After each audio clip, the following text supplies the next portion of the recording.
Hey yo, this is another episode of the Steven from the Old Time Podcast. Listen to my dad, he's awesome.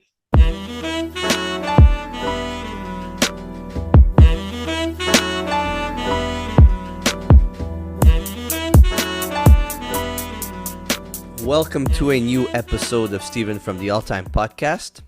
I am your host, the Ayatollah of Hip Hop, the whole damn show, the Rated R podcaster, and one half of the tag team champions of the world, with my special guest and a co-host for these wrestling episodes, the Canadian Colossus, the Canadian Warrior, the perfect plex you through a table, the big cheese himself, Derek. I love the hair. That's right. That's right. I'm back. I'm back. Happy 2024, everyone. Let's go. Let's get this show on the road. So happy to have you back for these wrestling episodes. And what a way to start 2024 with the Royal Rumble. Yes, sir. Hands down, my favorite pay-per-view of the entire year. It's grand. It's humongous. It's big. It's what sets the WrestleMania season, and it didn't disappoint. So let's So go. before we get into that, as a kid, I remember this was my favorite pay-per-view. No matter what, this was my favorite pay-per-view. I could not wait to watch it. It's the most exciting. There's of all the pay-per-views, you're getting probably, I would say, maybe 60 to 70% of the people you really like to watch in one pay-per-view. Yeah. And Right? it's an interesting pay-per-view as well because there's stories that get built into that pay-per-view, but there's no culmination to those stories. In some cases, there's a lot of little storylines that get around. There's a lot of promotional stuff going around. But it's just so exciting. You get to see everyone that you love, that you grew up watching, all in the same ring together. You get to see the bad guys, the good guys. You get to see how they work together. And you also get, for fans like us, you get to see wrestlers that work together that probably haven't worked together, and it probably gives the WWE some ideas in terms of potential feuds. So it's always interesting to see. Do you remember your first Rumble that you've ever watched? I don't remember my first Rumble. I was probably too young to remember my first Really? Rumble. Yeah, probably. Yeah. But I know I've been watching it. I know I've been going back and forth and watching the old ones as well. But I don't remember my first one, though. My first one, I'm going to go ahead and say it, was 1995 when Shawn Michaels won for the first time. And it's the most iconic image in my brain because I remember it like it was yesterday watching it in my grandparents' basement. It obviously wasn't live. I was too young to watch it live. I was probably like 6 years old. Was I six? I was something like that. So I couldn't really stay up and watch it. But I remember watching the replay that my grandparents recorded on cassette and seeing Shawn Michaels go over the top rope like he got eliminated. One foot touched the ground, came him back up while British Bulldog is on the top rope and eliminating him. I was the biggest Shawn Michaels fan, as anybody in the whole entire universe that knows me knows that. So like that image just stuck in my brain for my whole entire life. That was my first Rumble, and I thought it was like having 30 men in a ring. Well, not at the same time, but you get what I mean. Yeah. Going for it, and the winner is either gonna win the belt because back in the day, and even a couple of years ago with Triple H, you won the champion, but going to face the champion at the biggest stage of them all, WrestleMania, like that was something because Yeah. you never knew who was gonna win. And if you take a guy like Shawn Michaels back then, he was a mid-card dude. Yeah, he had just, if I'm not mistaken, he had just disbanded his tag team. He had just super kicked his tag team partners, so he was sort of coming into his own in terms of being the Heartbreak Kid and all that kind of jazz. So Royal interesting. Rumble Yeah, winning the year before. He had the ladder match at WrestleMania. Correct me if I'm wrong. Some shit like that. And then he finally ended up making it big by winning the Rumble. yeah. So it was fantastic to see. But anyways, 2024 Royal Rumble. I was excited. I got to watch it with my son. It was my son's first Rumble. How did you like it? He fell asleep, I would say, at entrance right before Cody Rhodes came out at Okay, number so 15. okay. Okay, he was tired. Like this was like 10:30, almost 11 o'clock. Yeah, it's a long pay-per-view. Like it drags on as well because until you start getting the really talented wrestlers in there, the beat's a little slower, but I understand why he fell asleep. I almost fell asleep too. So Really? yeah. Not me. I'll have an opinion on that men's Royal Rumble match, but yeah, it is what it is. So, your thoughts on the whole event, starting with the women's Royal Rumble, because I was blown away. That's my opinion. My opinion was I was blown away. I knew maybe about 1% of the female wrestlers that were in the Rumble. I am super happy to see Jade there. Yep. Her entrance was phenomenal. It was. It was. She's got a fantastic look. She looks like an absolute killer. And I think I'm going to echo what you said. By far, it was the best. The women's Rumble match was by far the best match of the night. I've said this before about the last pay per view you and I reviewed. I believe it was Survivor Series War Games. That women's Survivor Series War Games match was off the chains. Mm-hmm. Even Trap watched it. He said he loved it as well. Mm-hmm. Same thing. The women right now, when they're all together, they're absolutely killing it. They got a lot of talent. Jade Cargill looks like a killer. That sort of shot at the end where she's just standing toe to toe with Bianca Belair. Oh, they look so similar. We had that beast from TNA 2 show up, absolutely just decimating everyone. Who I never seen that person in my whole entire life, but when she came out, I was like, "Who is this?"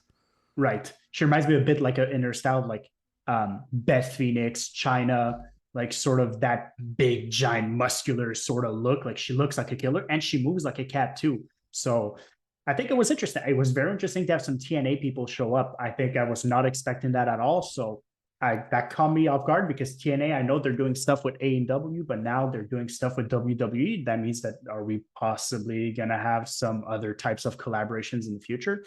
We'll see. My favorite part of that Rumble is when Jade picked up Nia and gave her a it wasn't a suplex, it was a body slam. Something along those lines. She's just freakishly strong. But it reminded me of Lex Luger picking up Yokozuna. Right. But at the same time, Jade has been built up for a while. We know the kind of physical specimen that she is. So I think that made it really, really interesting.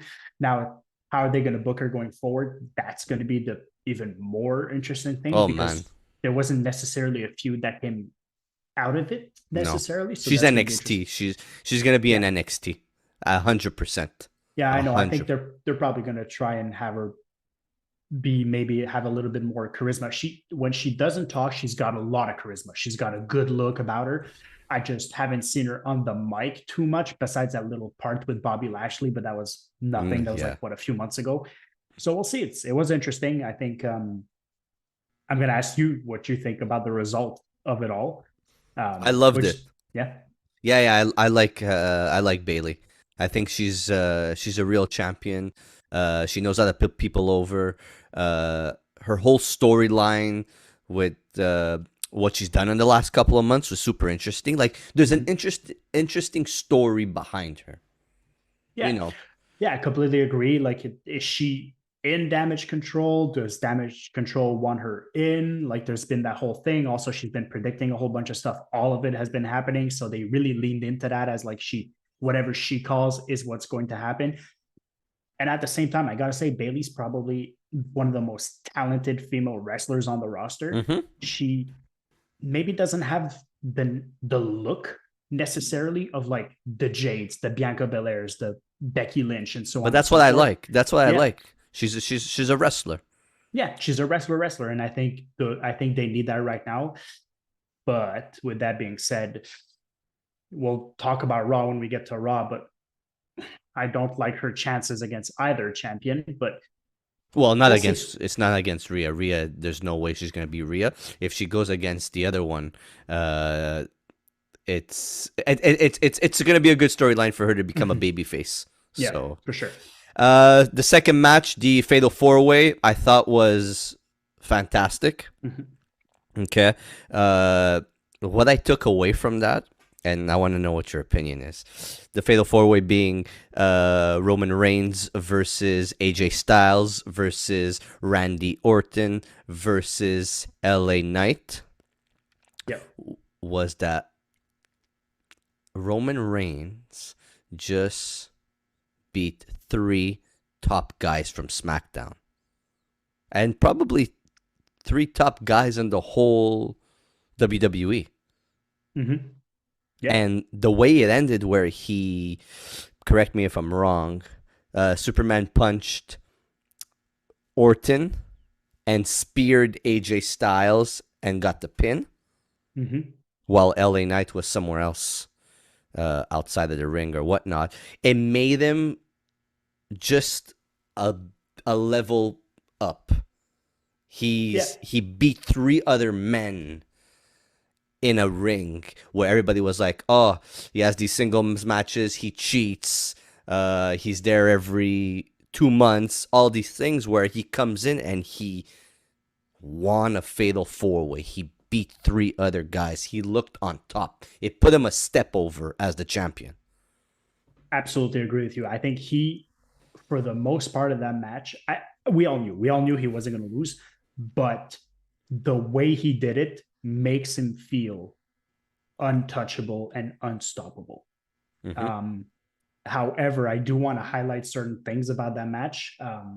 I do want to highlight the fact that LA Knight, since his last match with Roman Reigns, has gotten much, much better in the ring in terms of carrying like a Mm-hmm. spotlight match. I think he looked really, really good in that match. Also important to mention that he's the only one out of the three contenders that didn't like get hit at the end. He Mm-hmm. wasn't there, so he's not the one that got pinned. And Randy Orton got knocked out leading up to the Mm-hmm. pin. So I think he's going to have a legitimate case in terms of, listen, that was out of my control. I was not in the ring when this happened. I want my shot fair and square. Like I think I've earned it. That's going to be interesting. But then it really depends what they're going to do with Orton and Styles. That being said, I do think Styles was probably the best wrestler, quote unquote, there. He is. He's one of the best in the world. There's no Mm-hmm. denying. He's also all kinds of juicy right now. Pause. Jesus. Is I don't know what training regimen he's been doing for his age, but he's taking those Mexican supplements, that's for sure. But he looked good. Orton looked good in terms of like putting on a full match from Orton. That looked really good. It's tough to do a fatal 4-Way, takes up a lot of energy, but Roman Reigns is just, he's on a whole other level right now. He's untouchable. So it's going to be interesting to see for WrestleMania what's going to happen. The next match, which I thought was filler, if I'm being super honest with you, Kevin Owens up against, what's that loser's name? Logan Paul. Yes, the United States champion Logan Paul, Yeah. who probably, it's his first defense. Yeah, Yes. since Yeah. winning. It's his 1st Mhm. defense since winning. Talk about a champion who's not present. Mhm. SmackDown just has champions that are not present. FYI, neither are the tag team champions. If you ever noticed that, Finn Balor and Damian Priest are never on SmackDown. But anyways, let's get part of the match because that's a whole different other subject. I thought the match was okay. I'm kind of growing on Kevin Owens. The reason I like Kevin Owens now is because he's fighting against a douchebag, like a complete loser that looks like a transformer when he comes to the ring. Somebody that shouldn't have the belt. So I'm kind of, rooting for him. Mhm. And the bad guy, badass character in Kevin Owens in this storyline fits, and I liked it. He lost. He cheated. He hit him with the brass knuckles. That was actually Mr. Logan Paul's brass knuckles. I knew this. I knew he wasn't gonna lose. This is not the stage for Logan Paul to lose. It's too small of a stage for him compared to what he could do in WrestleMania and the viewers he can get at WrestleMania. But No, yeah, 100% agree. I think overall, I think it was a good match. And oh yeah, I said this last time about Logan Paul.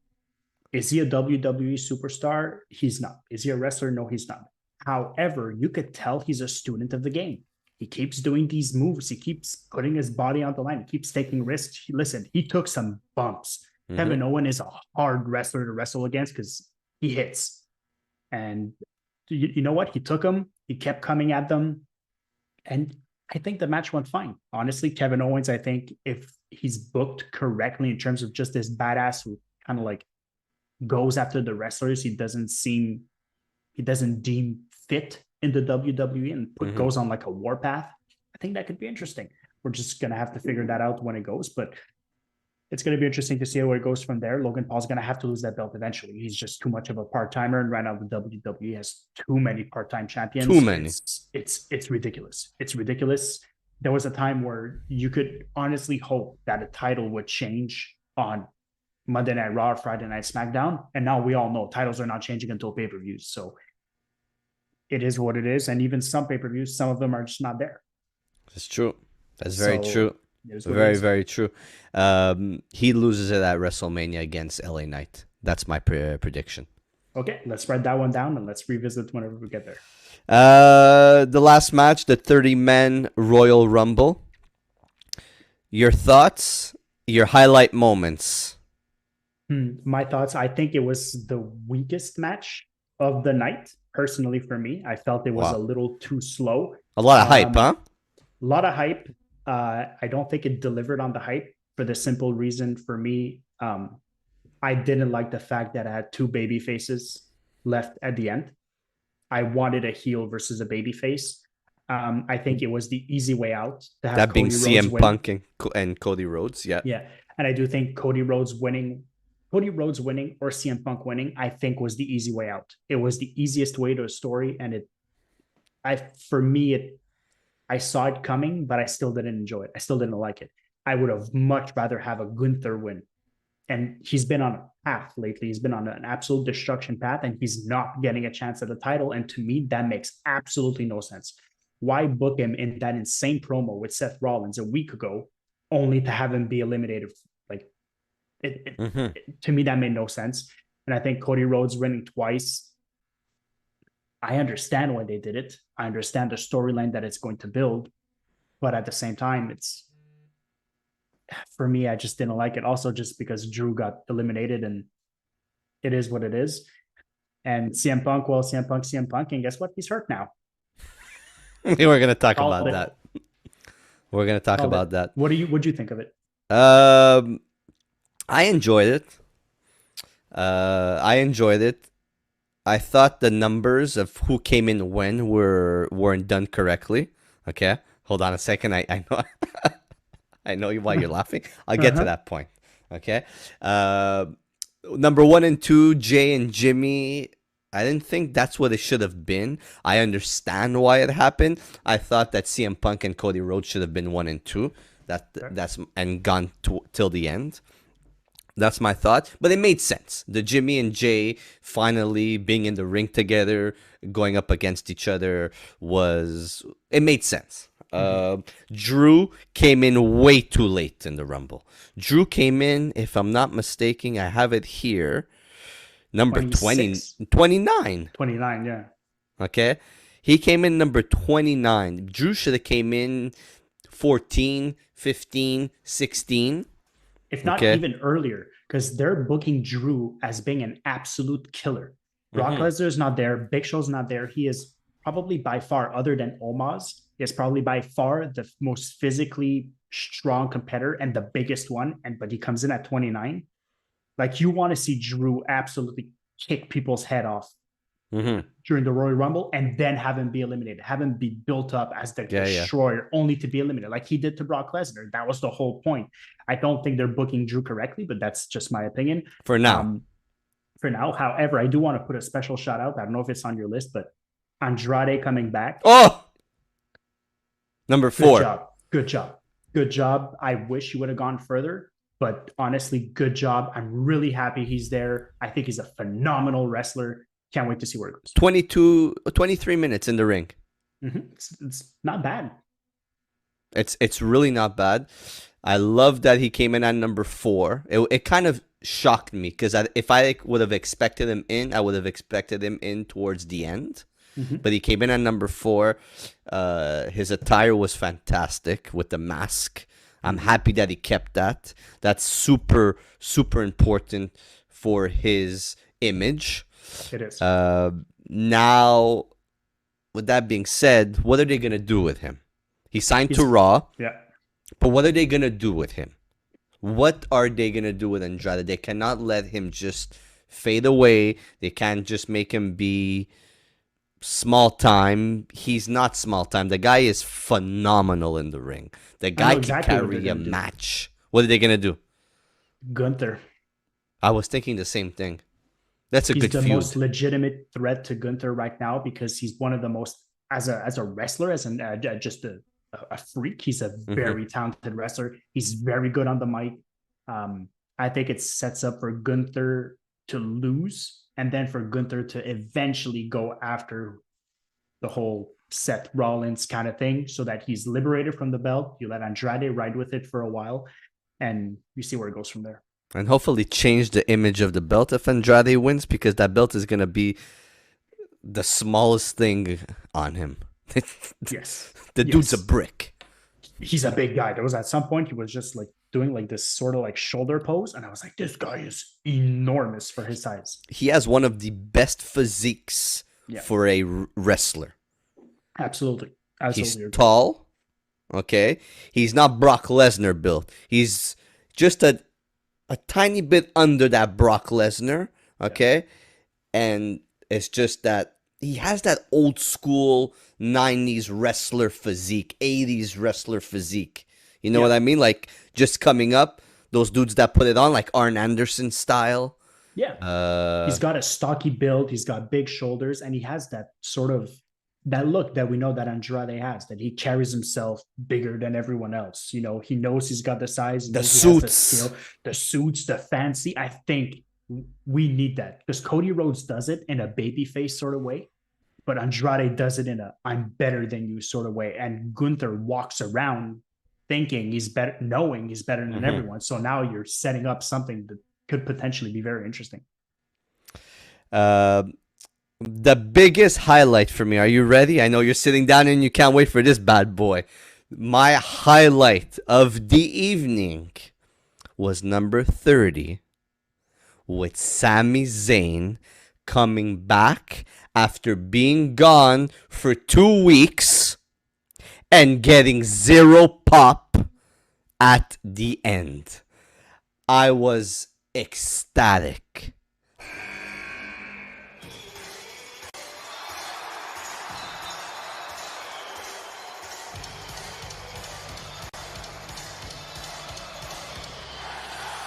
I felt amazing.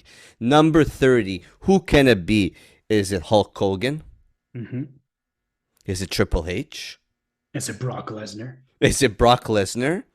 Is it Vincent Kennedy McMahon? Is it The Rock? Is it The Rock? I thought it was The Rock. I thought The Rock was going to come out and just start eliminating everybody. But it wasn't. I gotta tell you. I've been defending Sami Zayn on this podcast for a while. I cannot tell you how upset I was that he was number 30. That is such a waste of a number 30 spot. It's 0 pop. It killed all the momentum. It killed all the momentum of the match. And this is bad booking because as somebody who's working for WWE as a booker saying, let me go through my list of people. By the way, there was no surprises except Andrade in the Royal Rumble. Okay. Let me go through my list and see who I could put at number 30. Okay, wait, let me think. It's 40 years of Hulkamania. The Rock is just said he wanted to sit at the head of the table.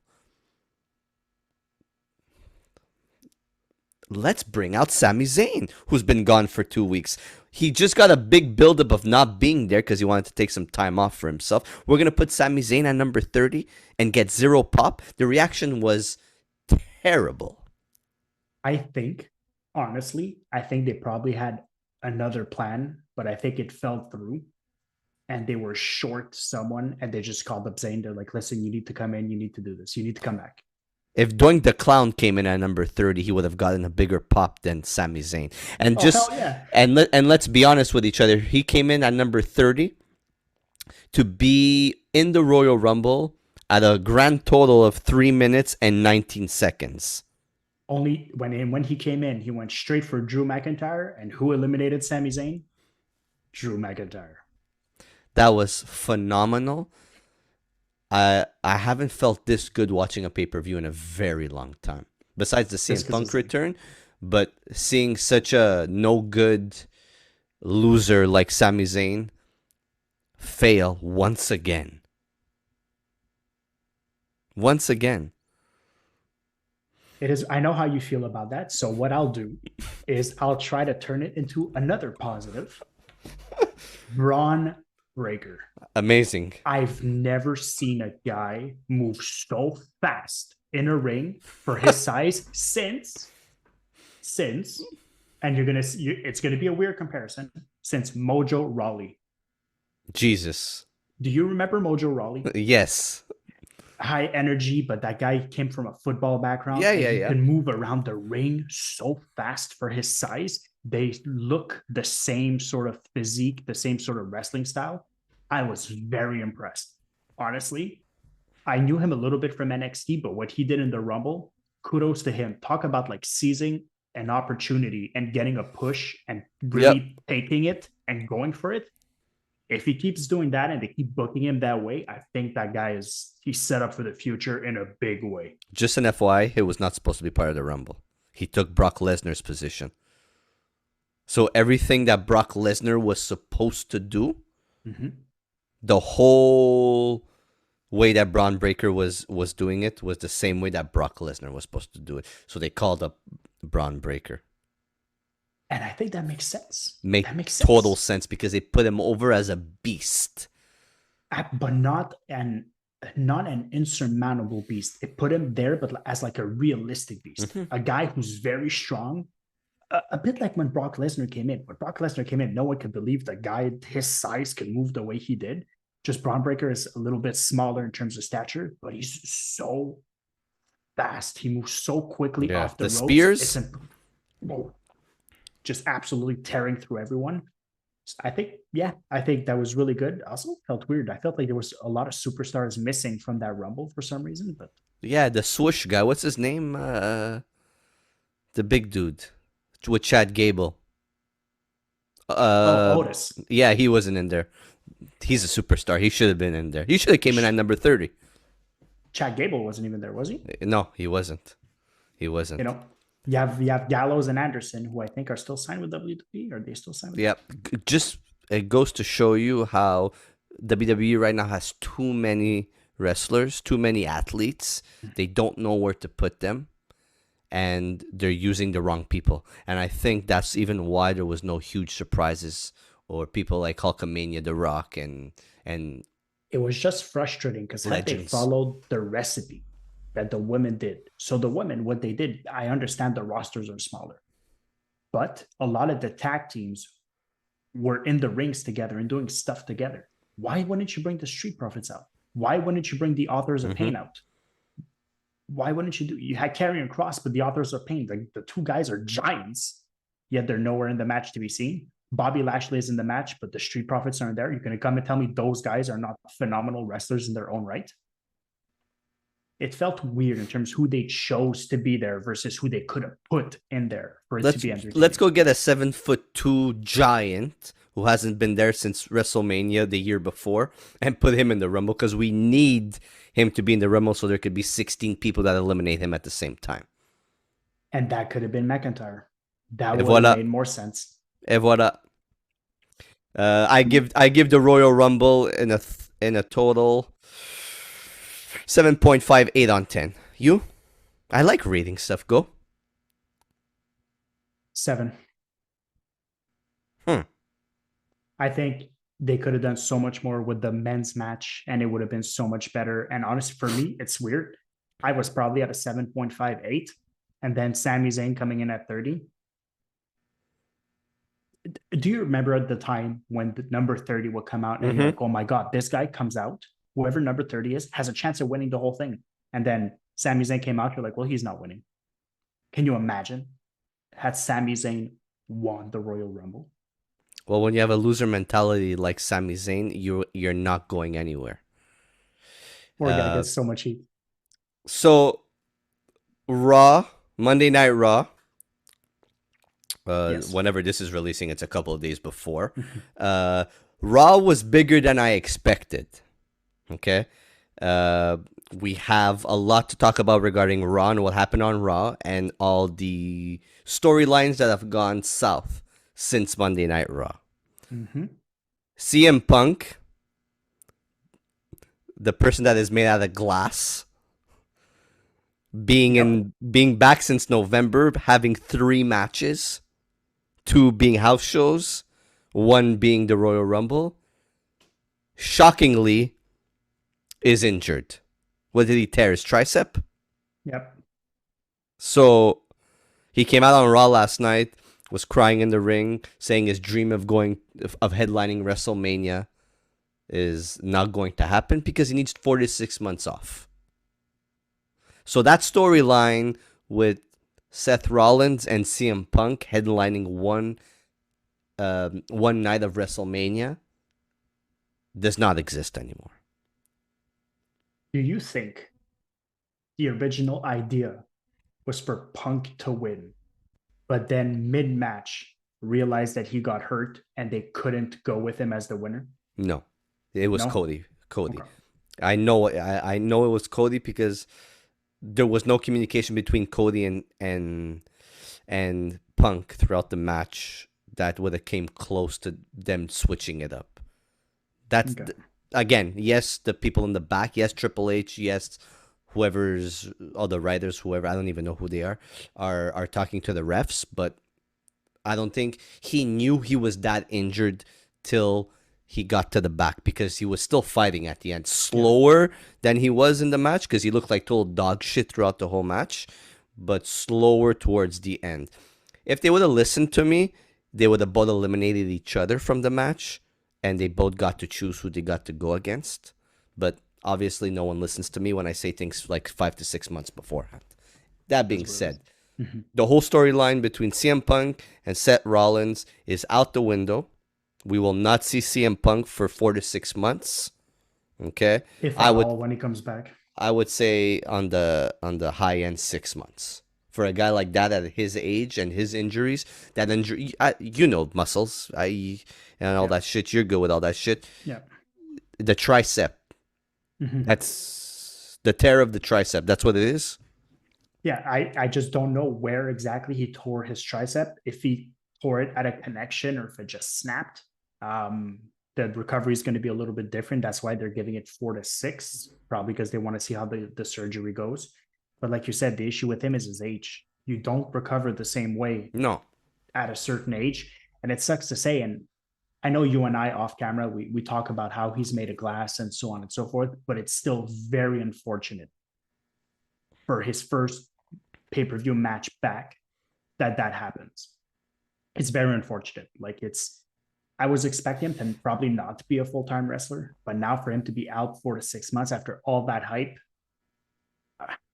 it's a tough one to swallow. And it's probably a tough one to swallow for WWE. Triple H was probably writing stories in advance and all that kind of jazz. And now all that gets, not only is Rollins hurt, luckily his injuries is not as severe, but now CM Punk is hurt. Your number one fighting champion, like the guy that fights, he's not going to fight. CM Punk, the guy was supposed to challenge him, he's not going to fight either. That gives him a short window to turn around and make something good for WrestleMania. So, where are we going with the storyline now? Midway through through Monday Night Raw, we had Cody Rhodes come out to talk to the crowd. Then we had Seth Rollins interrupt him and try to sell to Cody Rhodes that he should not face Roman Reigns at WrestleMania, but face Seth Rollins for the working man's title, the World Heavyweight Champion. I quote unquote the Dusty Rhodes title. Yeah. Yeah. Honestly, he sold me on it. Oh, I I was think it sold. makes I think it makes I'm sense. going against Seth Rollins WrestleMania, guaranteed. I think it makes sense. I think it makes sense. And keep in mind they had a match not too long ago where Cody was the one that was fighting Hurt with a torn pec. That was Um, insane. that was crazy. That was crazy. We're not going to get into that because we could talk about that for an hour. But I think it makes sense. I think it's a full sort of circle kind of story for Cody Rhodes to have it. Hopefully he gets it. I think he will. I think he'll win. It's just it's unfortunate that's what it's become to because The Rock has come back, and if you're The Rock, you don't say you want to sit on the head of the table for nothing. So they went with the logical choice, and I think it makes sense. I think it's going to be a great match if Rollins can heal up in time. I think it's going to be another classic. So you're saying that Cody Rhodes is going to definitely choose Seth Rollins instead of Roman Reigns. Don't forget he was pointing at Roman Reigns when Roman Reigns was sitting in the skybox after Cody Rhodes won the Royal Rumble. Yes, but with that being said, I think if there's anything we've learned about Cody since his return in WWE is that he's been emotional about coming back to WWE. That his father was here. His father built the company.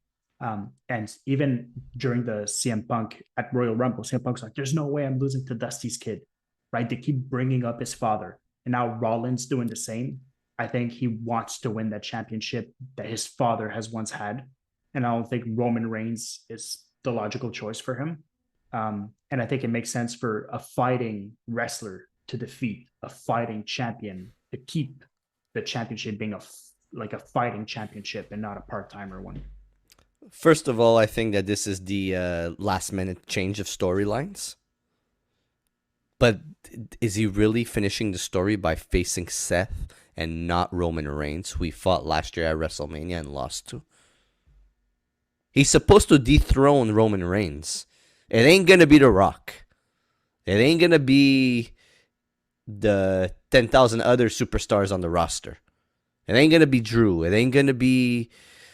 There's nobody that could beat him. The only person I see beating Roman Reigns is Cody Rhodes. Unless it's Gunther, and I think that would be fucking sick. Like, that would be insane.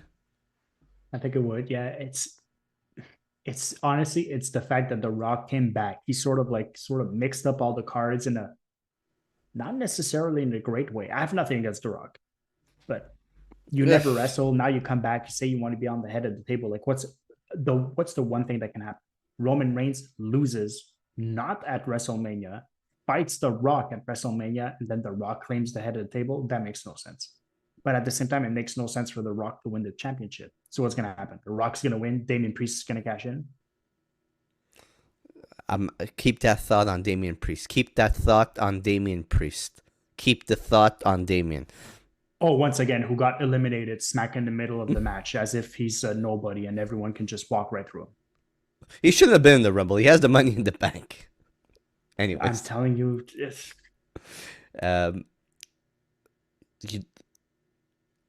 Elimination Chamber is February 24th at 4 a.m. in the morning, FYI. Super exciting. Very. But Elimination Chamber usually has those matches that could put you in a main event at WrestleMania, right? Mm-hmm. I'm thinking. Listen, hear me out. Cody chooses Roman. That happens. That has to happen. Okay? Elimination Chamber. Gunther is in there. Gunther wins. Goes against Seth. Okay? Seth beats Gunther at Mania. But the match is so intense and Gunther gives him such a beating. And when I mean he gives him a beating, he gives him a beating. Okay? That Seth doesn't win with the stomp because his leg is injured. He gives him a frog splash or one of the other 1,000 moves that he has. He is so beat that Damian Priest comes out and cashes in and Damian Priest wins at WrestleMania. Bye-bye, Seth. I'll see you in a couple of months. Maybe. I think it makes sense for Seth to fully recover. I just don't want him to lose like that, man. But Like, then it comes up with different feuds because Drew is not going to fight anybody but Sami Zayn in a mid-card match. Okay? No offense. Because I really like what Drew is doing with his character. mhm. Okay? He looks like a porn star because he comes out with the kilt, the leather jacket with no t-shirt under. Pause. But it's not going to happen just yet because the feud could be bigger with a Damian Priest as champion versus a Drew. It can. It's It two can, monsters but in the ring. it is two monsters, but then both are technically heels. So that's going to be a challenge. And the problem with Priest winning, the problem with that is that Priest has been doing nothing. He's just Nothing. walking around with a briefcase. Like, it's not like a Miz holding the briefcase situation where he just keeps ducking people and cheating and so on. So Priest is not even cheating. He's not even fighting. He's just there. Like, what's Priest's biggest thing? That he's kicking R-Truth out of the faction? Really? That's how you build a guy who can legitimately be a champion? I always had trouble with let me lose all my matches, but as soon as I get the belt, I never lose a match ever again. Right? You got to set up your killers. If Priest is to win that, you got to set him up as a killer, or you set up his faction as a killer faction. You got to do that. And right now, the killer faction is the New Testament, and they've been around for 3 weeks and a half. How does that make any sense whatsoever? By the way, Finn and Damien are going to lose the belts to R-Truth and The Miz at WrestleMania. Yay. But we're going to have fighting 40-year-olds. Or 50. I don't know how old R-Truth is, but he's the old. best. He's amazing. But that's the way I see everything going. And then on the Cody Rhodes side, going against Roman Reigns. Roman Reigns is not going to be Hulkster's title reign. It's not going to happen. He's going to lose to Cody. The story is done. Cody Rhodes is the champion. Voila. It is what it is. Suivant next. Let's see how he can hold the belt for a certain amount of time. And then that's where he can have matches against Orton. That's where he can have matches against LA Knight and put him over. That's where he can have matches against AJ Styles. As to where on Raw, you're going to have Priest as the champion, going up against Drew, going up against, who else is there on Raw? Andrade. You never know. Gunther can't win a belt until he loses the IC champion. Yeah, for sure. He has to. I'll probably add a monkey wrench in there. I agree with you. I want to see Cody versus Reigns. But I think Reigns still wins the championship. Again? I think The Rock interferes, leads us to believe he's going to attack Reigns, and he screws over Cody Rhodes. That would be terrible. Cody Rhodes is going back to AEW in a heartbeat. That would be, but how, as a fan, would it be amazing for The Rock to go officially heel?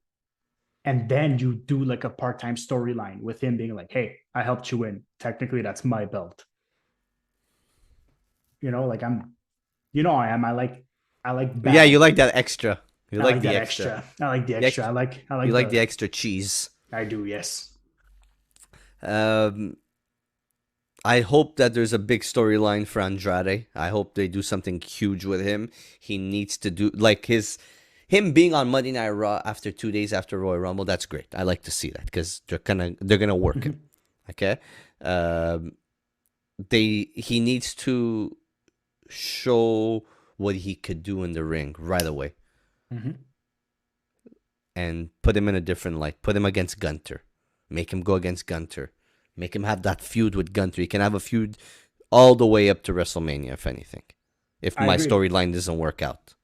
I agree. And I think also, I would have probably wanted him more on SmackDown than on Raw. Because I think he had a little moment with Santos Escobar there that was very interesting. Santos is so terrible. I like Santos. I don't really think he's why. A good wrestler. He also has like that same the attitude that Andrade has, that he's better than everyone, but in like a clean macho sort of like Alberto Del Rio kind of way. Oof, I hated that guy. Continue. Santos Escobar sort of has that, but in the I'm going to cheat kind of way. Like I don't care. Like I'm hardworking. You know what I'm saying? So I think they could have set up like a really good feud. And whenever you get Mexican wrestlers together, they dude, Tear it up. they tear it up. I think that would have been such a great match at WrestleMania, but we'll see. I don't know in which direction some of these storylines are gonna go in. It kind of we spoke about it this morning when I called you. Yeah. It's kind of leaving everything out in the open. It's a little too in the open, being so close to WrestleMania at the same time. Well, Hopefully there's they start. Chamber. There's Chamber. Chamber, That's but that's a match. That match you could see Drew in that match. You could see Gunter in that match. You could see Damian Priest in that match. You could see Andrade in that match. You could see give me another person. You could see Braun Breaker. Braun Breaker in that match. You could see the douchebag loser Sami Zayn in that match and get completely demolished. You could see Santos Escobar. You could see Bobby Lashley. You could see Karrion Kross. You could see a lot of people in that match that I think would definitely make it interesting. And those matches tend to be really rough and physical, and they tend to really prioritize like the physical sort of wrestlers that like take up quite a bit of a beating. So I think that would be interesting. We never know. Sheamus could be coming back too. That's true. He wasn't in the Rumble. Is he injured? I believe he is. His body he's been prone to injury quite a bit, but that's another guy who could come back and could tear shit up. So we'll see where it goes from there. The final question on that, and I want your honest opinion: is Roman Reigns gonna lose the title at WrestleMania? Whoever he fights. No, he will not. Even if he fights Cody Rhodes. Even if he fights Cody Rhodes. I just want to make that clear. I want that on air. People are gonna hear it. I need to know. I don't think so, but that's just my opinion. All right. What else is there to talk about? Anything else you want to talk about? Well, you and I said right before we got on camera, there was a subject that we're talking about WWE. There's a story that came out just before the Royal Rumble about Vincent Kennedy McMahon and the recent allegations he's facing. I love how you say his full name, Vincent Kennedy McMahon. Okay. Yeah, that's how he introduces himself. That's how he's had success. That's how we introduce him. However, I cannot emphasize enough how those are some serious accusations. It is not the first time he gets accused of something like that. He has resigned from his position with the TKO management group. Not only that, is that WWE.com, he is completely wiped out. There is no trace of his name, whether it's merch, anything to do with the company. WWE under TKO management has completely wiped that out as well. Not only Vince McMahon, but Brock Lesnar, because Brock Lesnar is part of the allegation. Now, they did not mention his name, if I'm not mistaken, the allegation. No, they just said that the lady who's bringing forth these accusations was apparently offered to an unspecified superstar. Listen, we're not going to say on air what those allegations are. Most of you people would probably figure it out. Go research it. The text messages are there. Yeah. The text messages are there. It's out in the open. This woman brought everything to the table. Her name was also mentioned. Okay. This being, like you said, the second allegation on Vince McMahon, with a few other names in this being involved. And like you said, it's serious allegations. And Continue. It's serious to the fact that, there was a settlement, non-disclosure, and NDA that was signed by both parties, depending on financial compensation. And she didn't receive the full amount of that financial compensation. So now she's coming out with her story. At this point, they're allegations. I get it. But listen, if you were going to pay someone to shut up, it's because you have something you're blaming yourself for something down the line. You want to keep it quiet. So it's not looking great. I just don't know how much repercussions that's going to have. Triple H being the son-in-law, being married to Stephanie McMahon, and all that kind of jazz. Keep in mind that the TKO group is a lot of money. It's a lot of powerful people. The It's a big WWE, name. it's a big name. The WWE is a big machine as well. And this coming off, I would say a couple of days, these allegations came out right after they signed the Netflix deal. Right? So that's a big deal. It's a very big deal. So will the TKO group want to clean house and wipe any trace of Vince McMahon? I don't know. We're gonna have to see how this plays out in the next few weeks. But there's serious allegations, and he hasn't really communicated anything since. So. He came out with a small statement that this came out right after Rumble. Okay. Right after Rumble, and I don't have the full text, but it says along those lines where these are lies, and he will fight on his behalf. Right. Very small, not a big statement. It's a very small Vince McMahon statement. Which I understand. Just what is he referring to as lies? That's the thing. Listen. Let's just be frank here. If you sign a contract with someone and you're going to say, listen, keep this between us, I'm going to give you money for you to keep this between us. And then all of a sudden you're not giving that person the money and the person comes out. Come on, dude. Like, you know what I'm saying? Like, if those are lies, why are you paying the person to keep her mouth shut? It makes no sense. Oh, absolutely. Absolutely. That being said, I'm not shocked that these things are happening. I'm reading through everything. I'm looking at Vince McMahon's past. I'm putting the pieces of the puzzle together. I am not shocked that Vince McMahon, if there's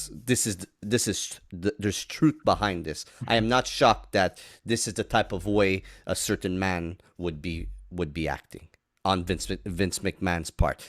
That's coming from me. Okay. Mm-hmm. Look at the storylines again. Yes, it's wrestling. Yes, it's quote unquote. The storylines aren't true to a certain extent.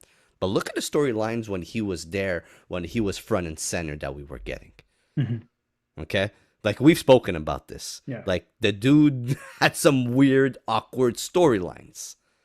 He did. I just think... There's wrestlers that have come out, quote unquote, Kurt Angle, saying that he was put into weird and awkward situations by Vince McMahon. Jericho has said it. Yeah. Again, I'm a huge fan of innocent until proven guilty.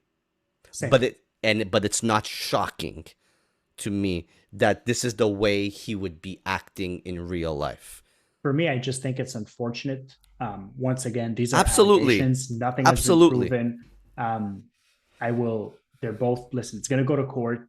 Whatever's going to happen is going to happen. I just think it's unfortunate because as a WWE fan, I think you understand that storylines are storylines, and you watch wrestling for storylines because you know that those are not things that can happen in real life, right? Those to a certain extent. To a certain extent, you watch these storylines. They're like, oh, this is so far fetched. It's entertainment. It's television. It's movies. It's all that kind of jazz.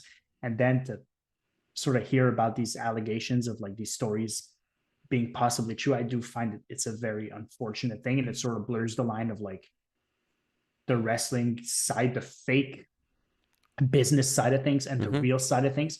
I do think that's very unfortunate. However, this lady has come out, and like I said, those are some serious allegations. It's involving more than one person. We have no choice but to applaud what she's doing because it's a big deal to come out with these allegations and these accusations against a very powerful, very fortunate, very wealthy man. Powerful. Don't forget that. Extremely powerful. The WWE machine is a powerful thing. However, listen, we'll let the procedures take the procedures, innocent until proven guilty. I just think the whole situation is very unfortunate. Yeah, and the way I look at it is that the WWE has grown to an enormous level in the last couple of years. Enormous level in the last couple of years. Just look at the last few weeks. Like, when you're an outsider looking in, somebody that doesn't watch wrestling, there's a question mark there, and they're like, why is wrestling this big? How is wrestling this big? How does wrestling have this much of a market to make such a business decision like that with such a brand, a company like Netflix? Like if you're looking at, and if you're looking at it between the lines, the outside people looking in don't understand it. Wrestling people like ourselves, fans like ourselves, are like, yeah, wrestling is this big. This is what it's become in the last 10, 15, 20 years. Okay? Uh, so, and then there's these allegations that are coming with it to a powerful man that's been the face of the company for 40 years. That name is attached. Whether it's now, whether it's 20, 40 years ago, whether it's going to be in 20, 40 years from now, the Vince McMahon name, the McMahon family name is attached to wrestling no matter what. Mm-hmm. I just don't want this to bring wrestling down, because wrestling is an escape of life for guys like me and you. And I don't care what people could say. Right now it's branching off into like life, like serious life stuff, like stuff that you and I don't condone. We don't condone any of these things whatsoever. And I think right now it's blurring the lines between the things we watch for entertainment and the news we watch, of like just the news you hear on TV, the terrible stuff that's going on in the world. I mean, those are some serious things. And I think it's unfortunate for the McMahon family as well. His wife has not had it easy in all of this. Jesus. His daughter has quit WWE because of these kinds of things. I mean, at some point you have to, once again, these are allegations, but at some point you have to look at the bigger picture. You have to look at more than who you are as an individual. How do the decisions you make affect the people around you? And you know this, you're a father.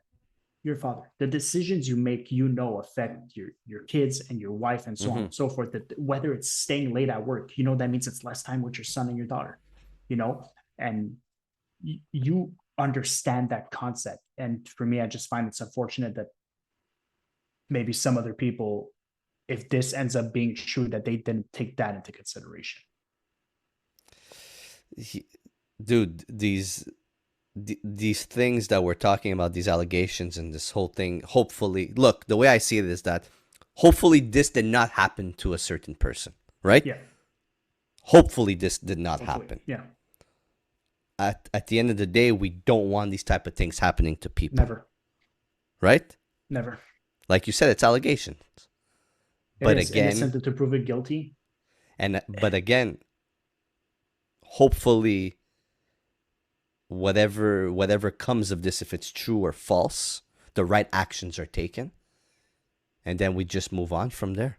Yeah, right. We gotta hold the right people accountable and hold the people accountable for the actions that were taken by these certain individuals. If any actions were taken, so and if not, again, move on. But there's also another side of the story.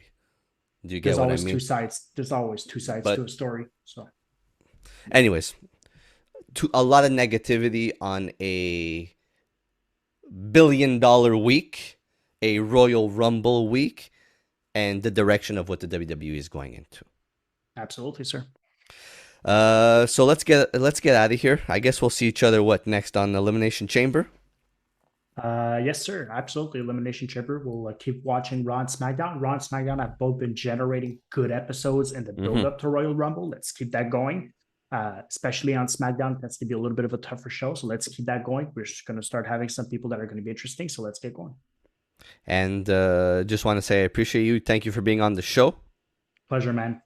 Hopefully Drew McIntyre wins the championship belt one day, which I doubt in the next couple of years, because I do see him leaving and going to AEW or TNA or taking a break from wrestling, because the dude looks pissed.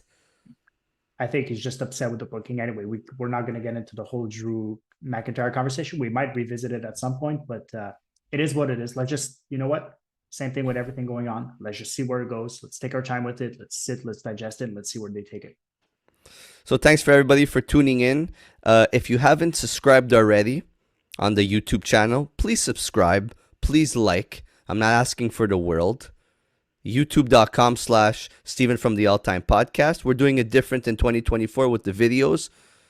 Support the Canadian Colossus, the Canadian Warrior, Perfect Plex you through a table, the Big Cheese himself. Thank you very much.